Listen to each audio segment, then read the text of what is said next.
bahaya. Dengarkan baik-baik ikhwatul Islam.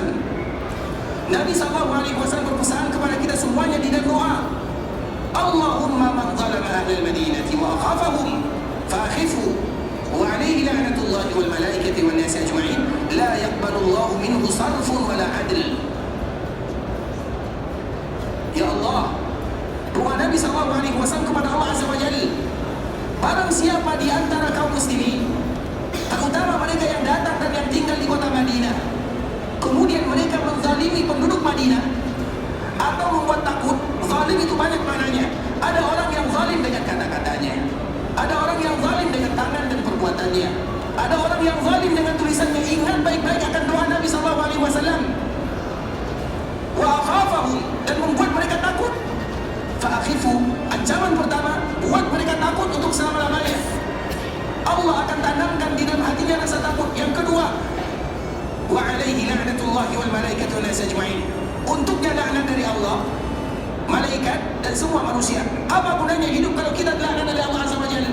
Kalau malaikat melaknat kita, kalau manusia semuanya melaknat kita, dan salah satu mereka yang dilaknat adalah mereka yang berbuat zalim kepada penduduk Madinah.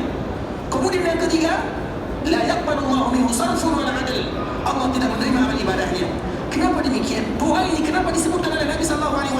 Ingat ikhwatul Islam, bisa jadi ketika kita melakukan kezaliman kepada penduduk Madinah, mereka adalah keturunannya orang-orang Ansar, mereka adalah keturunannya orang-orang Muhajirin, atau mereka adalah keturunannya para sahabat.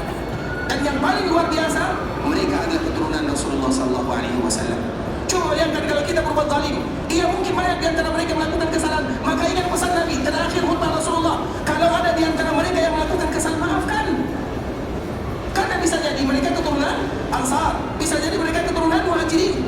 Dan kita tahu keberkahan yang dilakukan oleh ayahnya, kakeknya, nenek moyangnya akan didapatkan oleh anak cucunya.